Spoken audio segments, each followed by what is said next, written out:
Oi pessoal, eu sou Ivanildo Barreto e nós estamos no podcast Entre Amigos.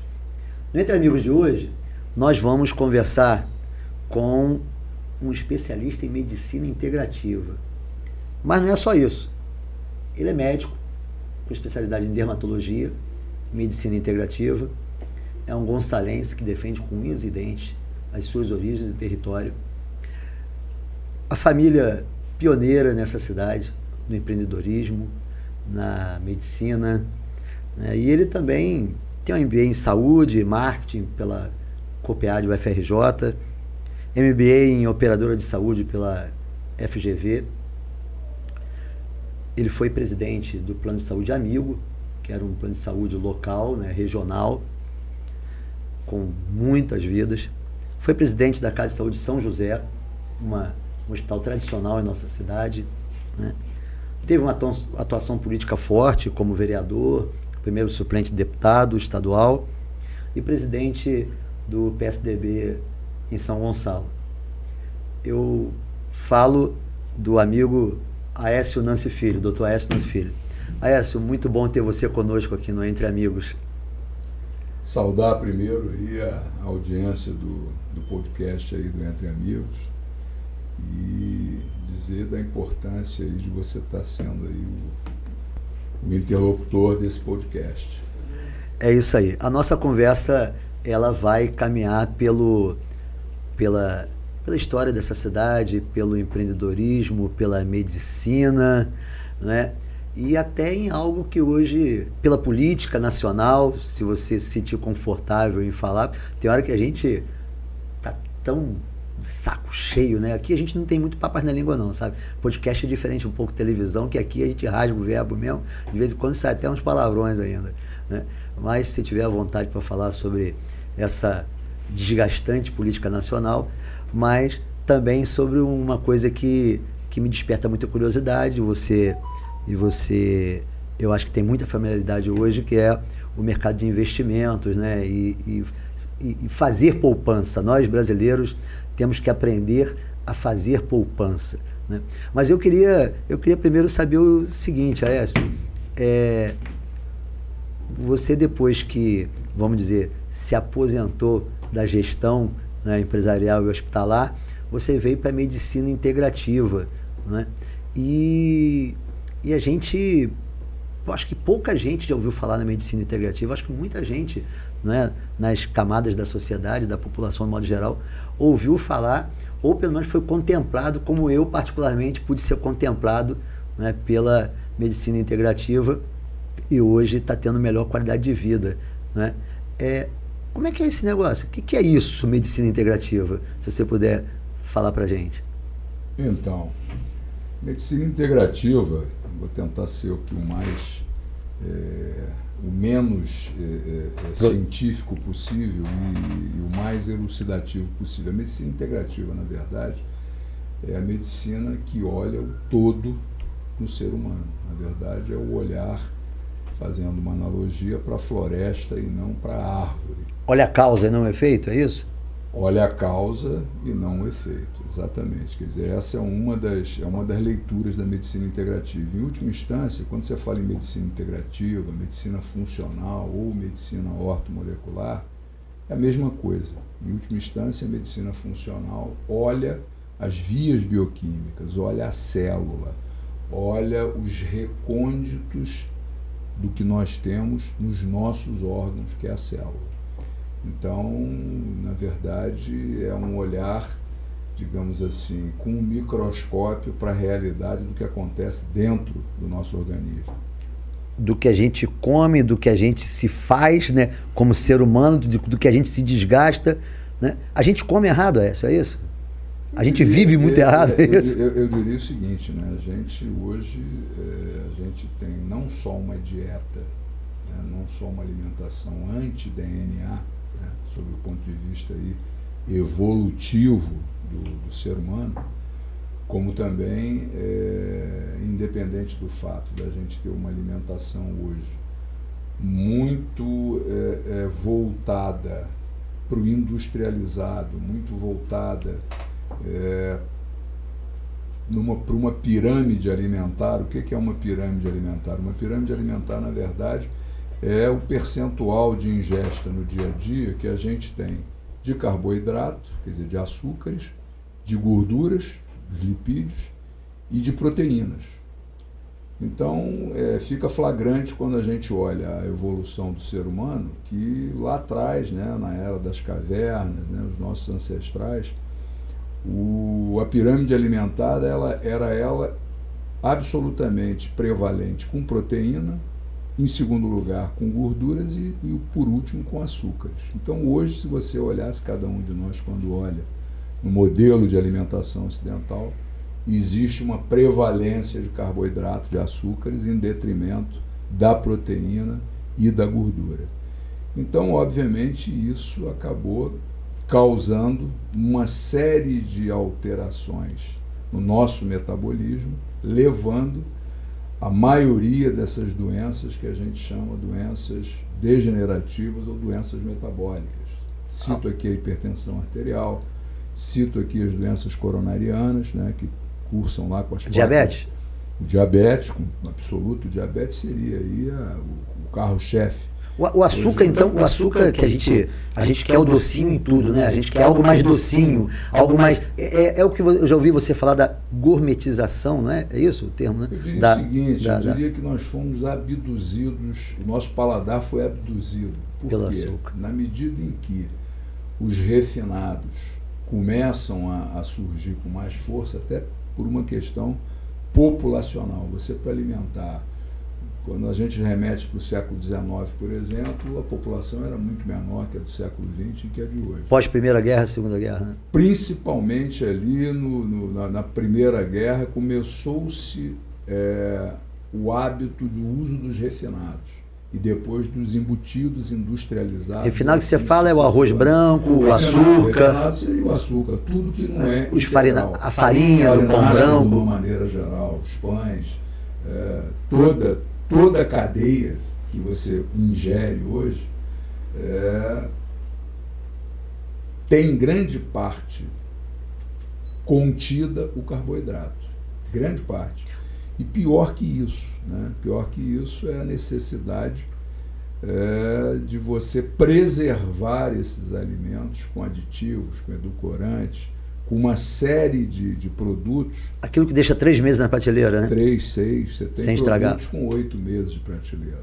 Então é claro que isso tem um efeito colateral que atinge exatamente a parte fundamental do ser humano, que é a célula e os órgãos. Então, muita gente hoje com diabetes, com pressão alta. Diabetes, pressão alta, as doenças neurodegenerativas também. Estou falando aqui do Alzheimer, estou falando aqui do Parkinson, estou falando aqui, enfim, de patologias que hoje fica muito claro que os disparadores, os gatilhos dessas patologias, do diabetes, da doença coronariana, das doenças neurodegenerativas, têm o que a gente chama na medicina integrativa de alimentos que oxidam em excesso o organismo, alimentos que glicam em excesso o organismo e alimentos que inflamam em excesso o organismo. Então, isso aí é o fundamento, na verdade, da medicina funcional, é o olhar do médico que trabalha com a visão integrativa e não com a visão alopática de olhar. Por exemplo, a minha formação foi em dermatologia, então eu era um médico de pele, assim como tem o médico de osso, como tem o médico do coração, do rim, do fígado e assim sucessivamente. Então, quando você olha, na verdade, só um órgão e deixa os outros órgãos, né, fora da tua visão, fora do teu microscópio, do teu diagnóstico assim, total, né? Com uma visão holística, você fatalmente vai... E para mim isso era muito... Já era quando eu fiquei 10 a 12 anos como dermatologista. Depois fui para a área de gestão, mas os primeiros 10 anos como profissional eu fiz dermatologia, trabalhei no Antônio Pedro, trabalhei no Pedro Ernesto, trabalhei com consultório, enfim. com pacientes com esse olhar dermatológico. E era muito triste, porque a maior parte das doenças era um desafio, porque nós dermatologistas não conseguíamos resolver o problema. Um arsenal terapêutico ali com, sei lá, 16 ou 20 medicamentos, em que a gente, na verdade, tinha um tratamento paliativo, mas as doenças autoimunes, por exemplo, que a gente via na dermato, lúpus eritematoso, esclerodermia, enfim, do líquen plano, várias patologias que a gente vislumbrava na dermatologia, a gente não conseguia resolver. A gente, na verdade, tratava o sintoma, a gente não ia na causa. E é muito flagrante para mim, até porque depois quando eu fui gestor da São José, e que, obviamente, tinha sob a minha batuta todo o hospital, e era flagrante quando eu entrava na unidade de terapia intensiva, por exemplo, eu olhava que 90-95% dos pacientes, doenças metabólicas complicadas, era o diabetes descompensado, era o infartado, era lá o acidente vascular cerebral, e aquilo me incomodava, porque, na verdade, o que você tinha que fazer ali?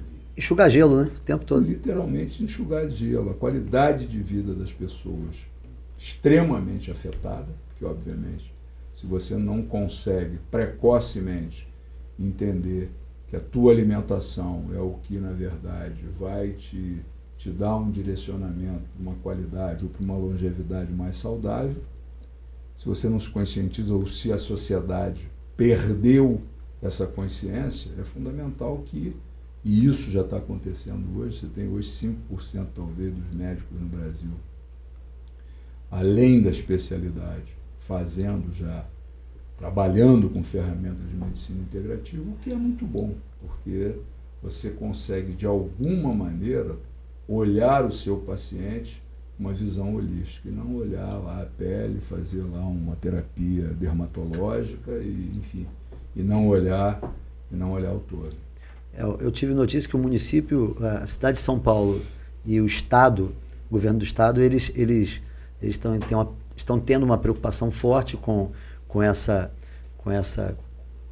coisa da medicina integrativa, inclusive trabalhando junto aos postos de saúde e às unidades de saúde do Estado, alguma ação voltada para a medicina integrativa, né? Coisa que eu já soube até que você andou conversando com o governo local em São Gonçalo a respeito, né?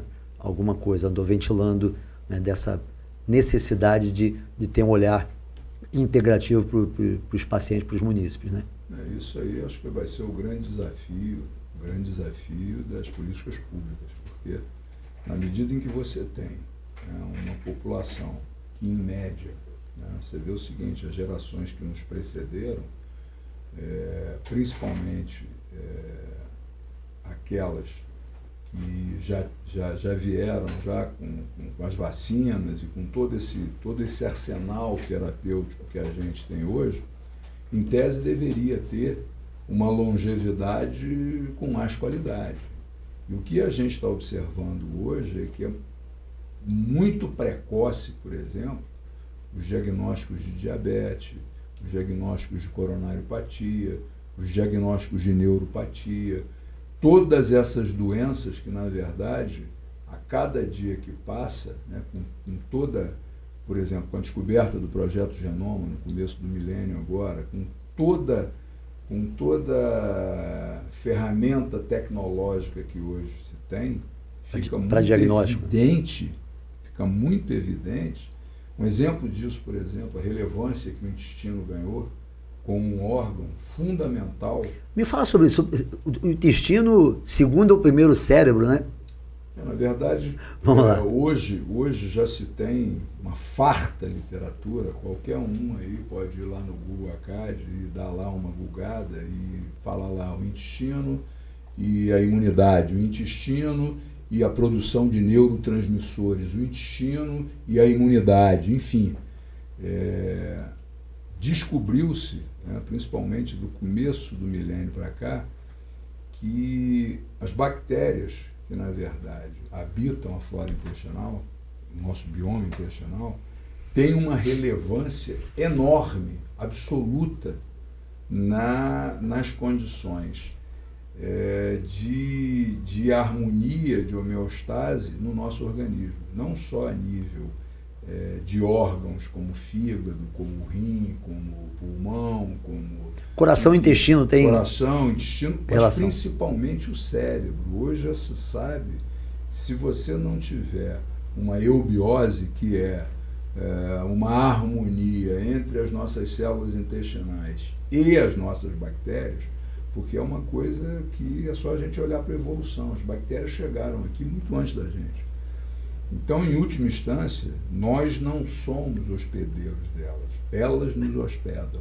Então, você vê o seguinte, nós temos muito mais células bacterianas no nosso organismo, seja na pele, cavidade nasal, intestino, pavilhão auricular, enfim, muito mais do que células humanas. Então, grande parte do nosso metabolismo são delas, literalmente. Nós somos mais bactérias do que humano. Nós, na verdade, somos hospedados por elas. Então, é uma coisa óbvia. Hoje, você tem um quadro que é um dos disparadores da inflamação crônica, do aumento da oxidação, que é a disbiose. O que é a disbiose? A disbiose é um desbalanceamento de bactérias que seriam as bactérias essenciais e qualificadas para que nós tenhamos aí a produção de substâncias que possam favorecer a nossa imunidade. Porque o intestino, 70% das células de imunidade, elas estão em torno do intestino, que se comunicam com outras células de imunidade, seja no aparelho respiratório, seja na questão renal. Então, peraí, ter um pulmão, um coração, um intestino saudável, o intestino tem um peso muito maior. Não, o intestino tem isso aí é uma frase lapidar de um pesquisador de Harvard chamado Alessio Fasano. Quem tiver a oportunidade de dar uma googada. Quase teu xará. Quase meu xará. Que tem um trabalho belíssimo. Ele diz o seguinte: ele radicaliza, todas as doenças começam no intestino. Então, todas as doenças começam no intestino, anota isso. Alessio Fasano. All diseases begin in gut. Isso é uma frase lapidar dele. E cada vez que eu busco aí literatura para tentar entender esse eixo bidirecional intestino-cérebro, eu vou me convencendo radicalmente disso, porque o intestino, na verdade, ele produz mais neurotransmissores. O que é neurotransmissor? No nosso cérebro nós temos, entre os neurônios ali as sinapses, e temos neurônios que produzem acetilcolina, que é o que privilegia a memória, neurônios que produzem a serotonina, que melhora o nosso humor, ou que mantém a nossa harmonia em termos de manutenção do relacionamento com as pessoas. Temos a dopamina, que é o que nos dá o foco. E hoje já se sabe que o intestino produz todos esses neurotransmissores.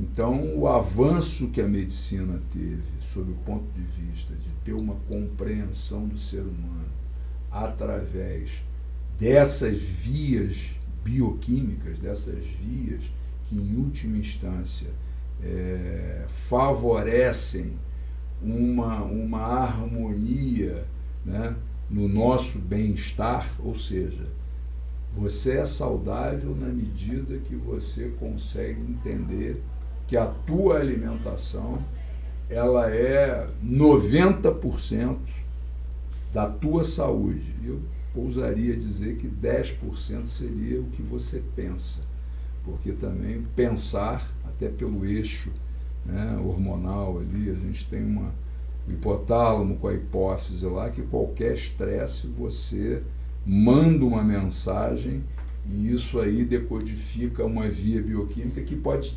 desequilibrar também. Pensar positivamente tem relação com saúde integrativa. Absolutamente. E outra coisa que eu queria saber, que eu acho que muita gente pode querer saber também, alimentação, em função de uma saúde mais integrativa, alimentação, cortar né? Evitar aquilo que inflama, que são os refinados, os açúcares. Mudar a pirâmide alimentar, ao invés de você continuar comendo refinados, alimentação de embutidos, industrializados. Eu diria o seguinte: aquele pãozinho cheiroso. É fundamental você comer o que você pode descascar, porque aí você está tendo uma interação com uma alimentação saudável, com nutrientes, com oligoelementos. Ou seja, quando você come uma comida refinada, doces, você na verdade está tendo uma ingesta de caloria vazia ali.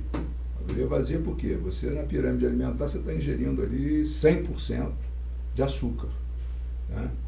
E obviamente na medida em que que os nossos ancestrais, que o nosso DNA foi habituado ao inverso disso, a ter 50 de proteína, ou 40, 30 de gordura, detalhe, né? A gordura foi demonizada, até hoje grande parte da classe médica demoniza a gordura, e claro, a gente tem que ver o que é gordura saturada, insaturada, não vou entrar nesse detalhe. Banha de porco. Mas enfim, é muito mais saudável, com certeza, você usar, por exemplo, óleo de coco na cocção, quando você vai fazer a tua alimentação, o azeite de oliva, usar a própria banha de porco, do que usar os óleos transhalogenados, aí, óleo de soja, de girassol, de soja, que isso aí a gente sabe que ataca a artéria, ataca o endotélio e é um dos grandes favorecedores aí dos infartos, dos acidentes vasculares cerebrais, porque são extremamente inflamatórios. Aí eu te pergunto, duas coisas aqui. Uma, primeiro, a relação entre medicina integrativa, saúde integrativa ou medicina integrativa, né, e alimentação, e os casos de, se você se sentir confortável em falar, lógico, e os casos de autismo, TDAH, principalmente autismo. Há uma relação? A questão do autismo hoje é uma preocupação mundial. Né? Para você ter uma ideia, existe uma expectativa nos Estados Unidos que em 2035 ou 2040, em cada 4 famílias você vai ter um autista. Então, hoje já se sabe que o autismo é uma doença que tem policausas. Dentre essas causas... Os especialistas não chamam nem de doença, né? Chamam de uma condição. Né? Exatamente. Por quê? Na medida em que você tem, né, isso aí são disparadores inflamatórios que a gente chama na medicina integrativa. Por exemplo, os poluentes que hoje nós somos submetidos, quando você come uma alimentação, né, onde não houve ali uma chancela de procedência, muito provavelmente você vai estar comendo pesticida, você vai estar comendo herbicida naquela alimentação, você vai estar comendo metal pesado eventualmente. Por exemplo, hoje já se sabe que grande parte dos pescados vem com algum nível de contaminação de mercúrio, por exemplo. Sim. Que vem eventualmente com cádmio. Por exemplo, o chumbo hoje, já se sabe que a gasolina, todo o legado do combustível de automóvel deixa no ar partículas de chumbo, por exemplo.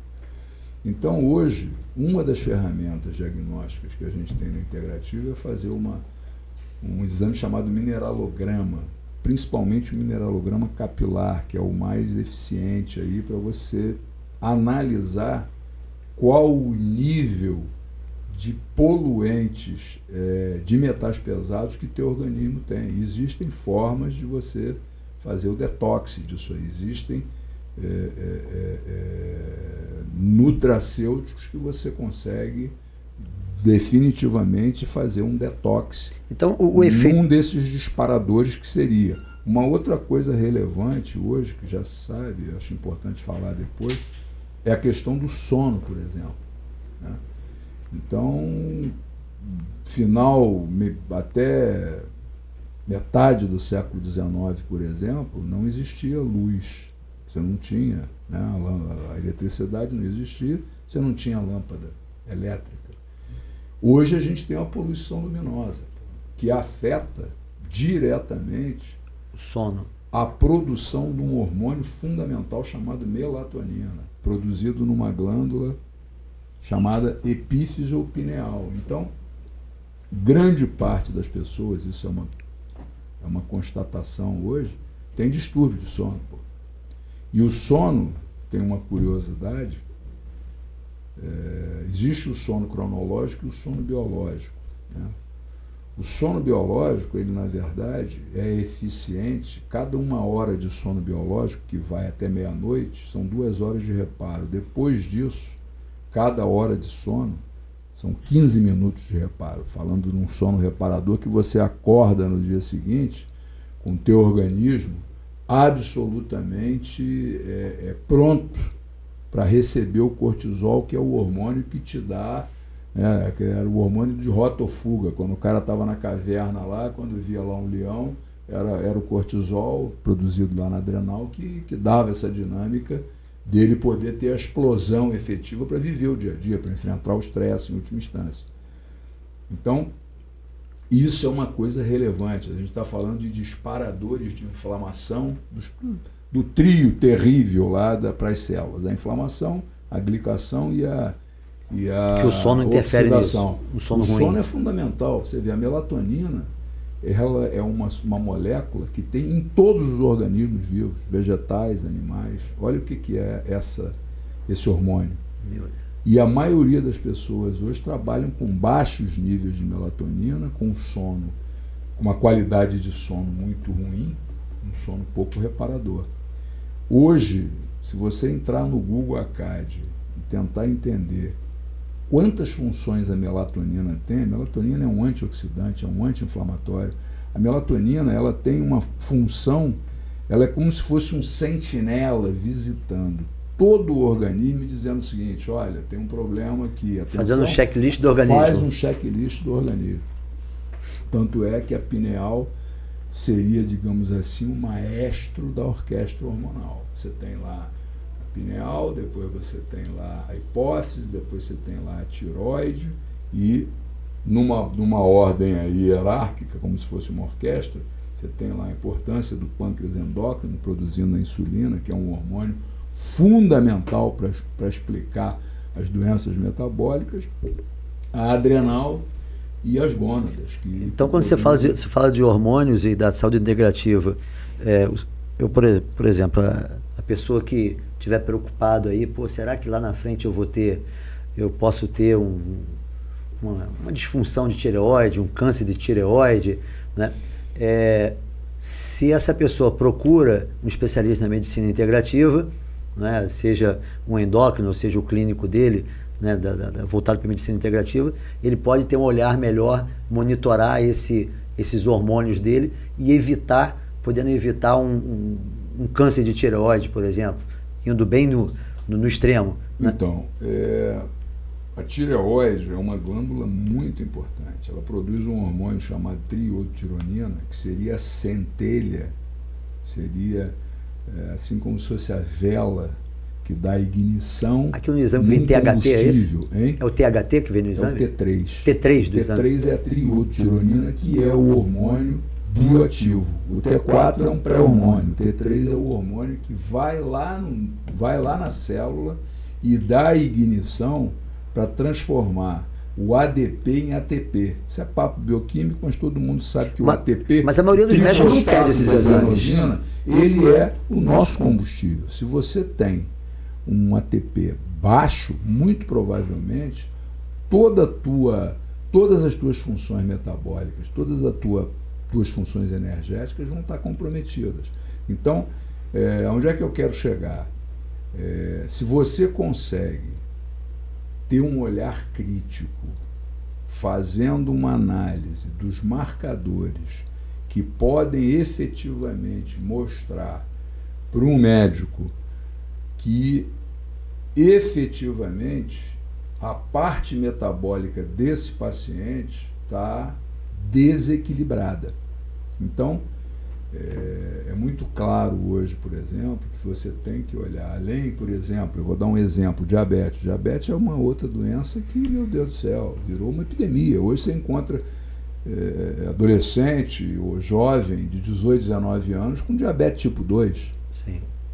Então, isso não era normal. Isso aí, quando você vai lá para meados do século passado, você tinha o diabetes tipo 1, que é uma doença autoimune, que essa começa em criança, etc. Há 40 anos atrás era tido como doença de velho. Não, exatamente. Hoje é muito frequente você pegar pessoas com 30, 40, 50 anos diabéticas. E o que acontece nisso aí? Muitas vezes com uma glicemia já beliscando lá o topo, mas o olhar crítico tem que ser na insulina, num quadro que a gente chama de hiperinsulinemia. A curva de insulina é um balizador fantástico para você começar a corrigir a possibilidade de um paciente se tornar diabético. E isso, obviamente, vai voltar essencialmente para o que você come. O nosso aparelho genético não foi formado para comer 60%, 70% de carboidrato. Isso aí vai oxidar. E não é só o diabetes, não. Você vê a quantidade de câncer que a cada ano que passa aumenta exponencialmente em faixas etárias cada vez mais novas. Aumentando a gordura visceral, né? Aquela gordurinha da barriga, então, que todo mundo acha que é a barriguinha de chopinho, e não é. A gordura da barriga, né? Que a gente chama de síndrome metabólica, isso aí, a esteatose hepática, nada mais é do que uma inadequação alimentar, e a causa principal é a disbiose. Nosso homem da produção aqui está rindo, porque ele está barrigudinho. Ele está rindo aqui. Ainda tem tempo. Tem tempo, eu vivo falando. Já não conversei sobre isso? É uma questão de tomar decisão. E me fala aí, agora eu vou tomar porrada, hein? Eu vou apanhar agora, você vai ver. Agora ele vai me bater. Porque ele vai dizer que eu não tenho vergonha na cara. Eu não tenho jeito, eu sou incorrigível. A relação da medicina integrativa e atividade física. Ter uma boa saúde integrativa e atividade física. Isso é fundamental. Pode bater. A gente já sabe hoje que a atividade física, na verdade, ela funciona como uma ferramenta essencial. E quando eu falo da atividade física, eu falo da atividade física. Fala para esse povo aqui. Aeróbica, quanto a resistida, aqui, né? Esse povo que está aqui te vendo aqui, ó. Chama a atenção deles. Que seria a musculação como um exemplo. Por que isso? Vejam vocês, na medida em que a evolução da medicina chegou num ponto, todo mundo, quando houve a época da Covid, ouviu falar lá em tempestade de citocina, né? Isso aí foi O que são as citocinas? As citocinas, na verdade, seria a linguagem da nossa imunidade. É como, em última instância, nossas células de defesa dialogam entre si. Assim como a gente usa a linguagem, estamos falando aqui em português, o outro fala em inglês, o outro fala em alemão, as nossas células, né, de defesa, tanto da imunidade dita inata quanto da imunidade adquirida, elas, em última instância, produzem essas substâncias, né, essas moléculas que são as citocinas. E descobriu-se que a atividade física gera citocinas, através da célula muscular, anti-inflamatórias. Ou seja, são substâncias que atuam diminuindo o nível de inflamação do organismo e de oxidação também, né?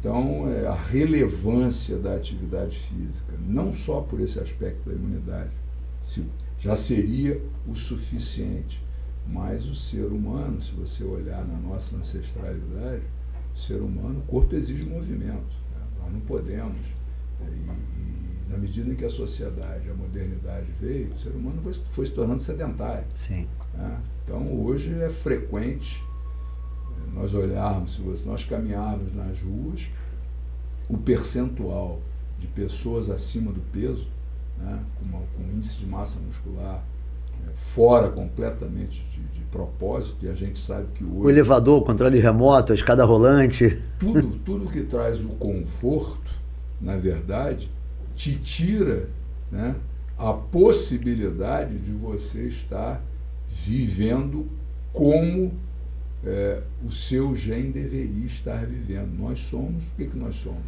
Nós somos frutos, né, de uma condição genética, né? O espermatozoide, o óvulo se juntam lá, cromossomo materno, cromossomo paterno, forma, né, uma vida e forma um ser humano. Então, essa adequação ou essa desadequação que houve com o advento da modernidade, com tudo que a tecnologia trouxe, o automóvel, você vê que hoje já começa a ter uma consciência com relação a isso, uma consciência da importância das pessoas se movimentarem. As ciclovias estão surgindo, né? As ciclovias surgindo, as academias proliferando, a consciência também. Isso aí é uma coisa importante. Quando você olhava, sei lá, 10 anos atrás, em qualquer cidade, em cada quarteirão, 4, 5 farmácias. Hoje você já vê que tem 4 farmácias e já tem uma loja lá que vende nutracêuticos, que vende lá produtos que efetivamente vão estar diminuindo a tua oxidação, diminuindo a tua inflamação, diminuindo. Agora eu te pergunto, Aécio, acesso à saúde integrativa, os dias que a gente vive hoje, gestão de SUS por parte do governo federal, o rol de procedimentos que são colocados para os planos de saúde, né? Eu sei que você te acompanha, vejo que você é crítico não a gestão que muitos municípios fazem, mas que o governo federal faz com as suas tabelas SUS, com a forma como faz repasse para os municípios, e além disso, turbinando os planos de saúde com rol de procedimentos, tornando caro, né, o plano de saúde para as pessoas, porque toda vez que você bota mais custo, mais responsabilidade para as empresas, logicamente você tem menos condição das pessoas pagarem os planos de saúde. Será que o governo federal ele quer tratar as pessoas, quer tratar o contribuinte brasileiro com uma medicina mais integrativa, ou ele está com isso também abanando a grande indústria farmacêutica? O que você me diria? Principalmente o governo que está aí. Isso aí é um problema que não é só do Brasil. Não. A nossa medicina, na verdade, ela incorporou muito a medicina americana. Né? Puxa para você assim, ó, o microfone, aí você fica à vontade. E quando a gente olha a tecnologia entrante, ela é absurda. Então você vê o seguinte, anos 90, você não tinha ainda hemodinâmica. A hemodinâmica chega nos anos 90. A tomografia, a ressonância, quando eu me formei, a gente só tinha o raio-x, depois veio o ultrassom, e aí é exponencial a quantidade de tecnologias que hoje você tem disponibilidade para fazer diagnóstico. O primeiro tomógrafo São Gonçalo surgiu em 92 para 93 ou 94, governo João Bravo, para me lembrar aqui. Foi nessa época que surgiu o primeiro tomógrafo São Gonçalo. Não tinha tomógrafo. O primeiro tomógrafo São Gonçalo surgiu na Casa de Saúde de São José. Não, eu digo no hospital público. Na área pública, sim. Na área pública. Sim, bom, primeiro, então, em São Gonçalo foi na São José. Foi na São José. Bom, mas em síntese, retomando aí o fio da meada, o desafio é exatamente você conseguir precificar, porque quanto é que custa, né, você fazer a aquisição de um equipamento de última geração? É a mesma coisa, quanto é que custa você fazer a aquisição de medicamentos que foram patenteados há 5 meses atrás, dizendo que aquilo ali é uma panaceia, que aquilo ali vai curar, por exemplo, o Alzheimer. Mentira, isso não existe, isso é irreal. E o pior disso, né, que a gente vê no Brasil, é que muitas vezes esses medicamentos que não têm ainda chancela de Anvisa e não tem ainda chancela nem do FDA, que é o equivalente à Anvisa nos Estados Unidos, que são medicamentos que ainda estão a nível experimental, mas que o mundo usa como base, né? E nós vemos alguns juízes obrigando, dando chancela, né? Um tratamento que custa 40 milhões, 30 milhões, nesse nível. Então, o grande desafio é exatamente você conseguir a conscientização de que é muito mais fácil você trabalhar num processo de prevenção e promoção, principalmente promoção, porque quando você chega a prevenir, muitas vezes você já está, por exemplo, com câncer, que você vai, quando for fazer lá o ultrassom mamário, a mamografia, você vai verificar que aquela mulher já tem lá uma doença instalada. O ideal é você dificultar a formação de uma célula cancerosa. E como é que você dificulta a formação de uma célula cancerosa? Como é que você dificulta, por exemplo, a formação de uma placa de gordura que vai entupir o coração, que vai entupir a artéria do coração? Como é que você dificulta ter uma pressão, um nível de tensão mais alta, de tal forma que o endotélio, que é a parede da artéria, já está produzindo citocina inflamatória ali, que teu nível de pressão vai aumentar? Ou que você dificulte, por exemplo, uma produção excessiva de insulina, de tal maneira que a tua célula não consiga mais receber o combustível, que é a glicose, ou é o ácido graxo, que seria a gordura. Tudo isso na prevenção. Tudo isso na promoção, não é nem na prevenção. O que significaria a promoção? Essa conscientização, que eu acho que é um grande desafio de você ter, desde o início nas escolas. Você deveria ter, na minha modesta opinião, uma formação em nutrição para as crianças, dando o básico, o essencial.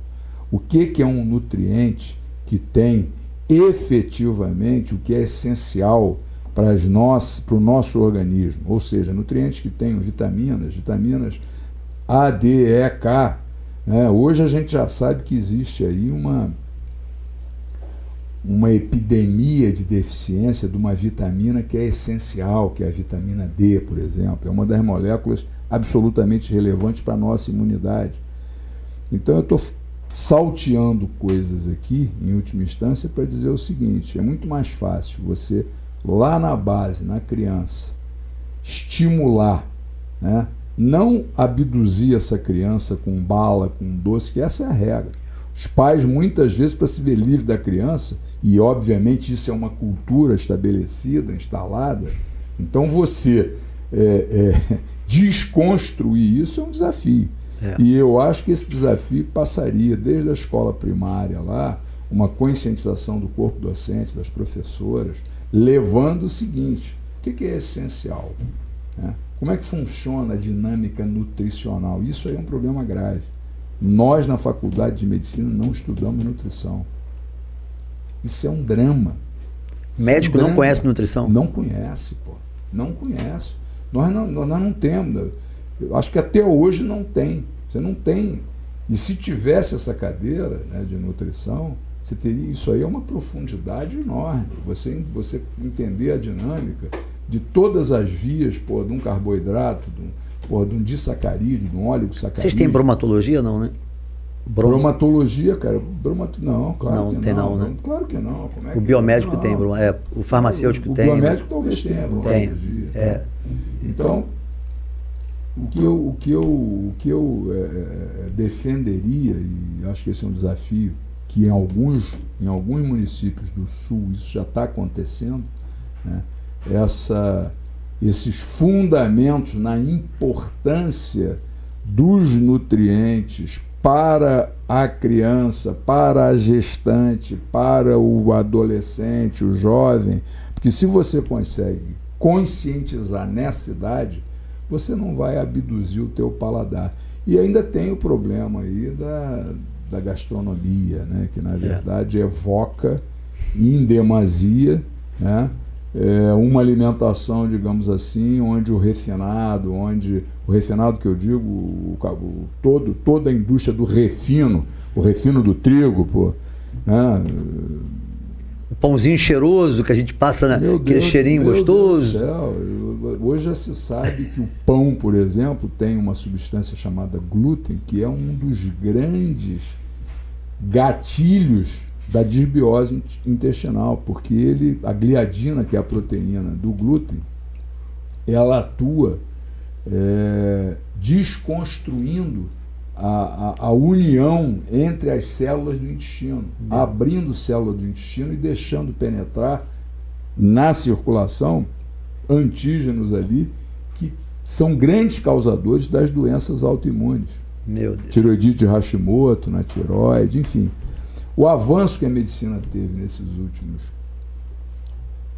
25 anos de conhecimento, e que o desafio do médico é enorme mesmo, porque o que acaba acontecendo? Todas essas matérias, a bioquímica, a biofísica, que você passaria a ter uma compreensão mais crítica, como a nutrição, o médico vê aquilo no primeiro ano, no segundo ano, e depois já a lógica da nossa formação do alopata. Você já vai ali estudar obstetrícia, dermatologia, você já vai fazer... Você caminhar para a especialidade. Caminhar para a especialidade. E isso aí é um dificultador, pô, né? Você não pode olhar, você não pode receber um paciente para fazer um diagnóstico sem você olhar o todo, pô, né? Até porque... Está acabando o propedeuta, né? Não. Que é aquele que olha o todo. O clínico geral está acabando. Está acabando. Você pega uma turma hoje, é raro você ver sair um clínico geral. Agora, sim, a gente está nos nossos procedimentos finais, eu não podia deixar de perguntar para você, que eu sei que onde você chega, qualquer lugar desse estado, do país e do mundo, você se perguntar de onde você é, você diz que é gonçalense. Né? Ninguém te pergunta se você é carioca, e você, não, carioca eu não sou gonçalense. O que você falaria para a gente sobre São Gonçalo? O momento que São Gonçalo, o que veio, o que está vindo, o momento que São Gonçalo está vivendo. Qual a tua opinião aí sobre São Gonçalo? Eu acho que São Gonçalo está vivendo um momento transformacional. Eu não tenho dúvida com relação a isso. Na pessoa do prefeito Capitão Nelson. Na pessoa do Capitão Nelson, mas a gente tem que ir a César o que é de César, né? Na verdade, o governo do Zé Luiz Nance foi um governo que pegou uma prefeitura às escuras, um passivo de 3 meses, e teve a virtude, não estou enaltecendo aqui porque ele é Nance, porque é meu primo, não, mas eu acho que a gente tem que dar esse crédito, porque o município foi saneado, né? Você na época era secretário de Desenvolvimento Econômico, as contas, o relacionamento com o governo federal era uma tragédia. Porque as contas... Não tinha porta de entrada de recursos. Não tinha porta, tudo bloqueado, porque na verdade... E é fácil, quando a gente olha... Estava com nome sujo a prefeitura, tudo quanto é lugar. É como se fosse uma empresa que não tem crédito, então você não tinha... Ou uma pessoa física com nome SPC. Não tinha como galvanizar recurso para o nosso município. Agora, obviamente, o mérito tem que ser dado ao capitão, porque realmente conseguiu construir uma estrutura de planejamento que consegue efetivamente planejar, né, de A a Z, e trazer recurso para o município. E além de trazer recurso, é visível, né, na área de saúde, a quantidade de equipamentos que foram reformados no município, o atendimento de alta complexidade feito lá no Hospital das Freiras, tendo lá a parte oncológica, tendo lá a parte neurocirúrgica, a parte cardiovascular, enfim, o diagnóstico de imagem ali no Vila 3, esse hospital de retaguarda que está sendo feito aqui, onde era aqui a Menino Deus, enfim, isso para nós gonçalenses nos entusiasma para uma nova realidade, essa realidade do MUVI aí, que está sendo reurbanizado ao longo da linha férrea ali, que nós vamos ter ciclovias ali, inclusive um trabalho de arborização que vai vir. Porque o nome é Mobilidade Urbana Verde. É por exatamente, isso que é MUVI, Mobilidade Urbana Verde. É por isso que a questão... Em Gonçalo, a gente sabe que a gente tem uma carência de vai cortar a cidade toda com ciclovia, né? De Guaxindiba ao limite com Niterói. Exatamente. Então você vê com otimismo e entusiasmo. Com muito entusiasmo, e quiçá essa vitória venha já aí no primeiro turno, para esse trabalho continuar, para que nós possamos trazer investidores para essa cidade, trazer emprego, que já está vindo, né? Renda. A São José mesmo agora vai... São José vai ser reaberto. São José ficou fechada aí de novembro até agora, novembro do ano passado, quando o grupo Notre Dame entregou o hospital, mas agora nós já conseguimos fazer a captação do grupo assim. Eles vão estar, inclusive, inaugurando semana que vem, dia 18, já a parte de emergência, e até meados do ano que vem o hospital já vai estar funcionando com plenitude. Podendo chegar a quantos operadores, quantos colaboradores mais ou menos? Na minha época eu operava o hospital com 110 leitos ali, com plano de saúde, a gente tinha direto 550 funcionários ali em folha e indireto ali entre pejotizados e terceiros, a gente atingia 1.100. É o que eles podem chegar. O grupo Amigo São José era o maior pagador de ISS. De ISS São Gonçalo. Pô. Então você vê como é que o setor saúde... ICMS era o Bebral, eu já falei isso. ICMS era o Bebral e ISS era o grupo Amigo São José. São José, e depois vinha o pessoal de ônibus, né? Depois o pessoal de transporte. Exatamente isso. Então a importância da indústria da saúde no sentido aí de trazer para a população qualidade no atendimento. E o nosso município é um município que tem 25% a 30% da população com acesso a plano de saúde. Nós temos hoje carência de leitos em São Gonçalo para medicina privada. O gonçalense está tendo que ir para Niterói. Né? E isso desafoga a rede pública também. É importante frisar o desafio que a rede pública tem na fila, principalmente de cirurgias eletivas, de exames de alta complexidade. Só que hoje a gente vive esses desafios aqui. Né? Da dificuldade de fazer uma cirurgia de vesícula, de fazer uma cirurgia de... Porque a fila é grande, né? Porque a fila é grande, a fila é muito grande. E vem gente do particular que não encontra no particular, por falta de leito hoje, vem por... Encontra no particular porque não tem plano de saúde mesmo. Né? Os que têm plano de saúde podem efetivamente fazer uma cirurgia eletiva, né?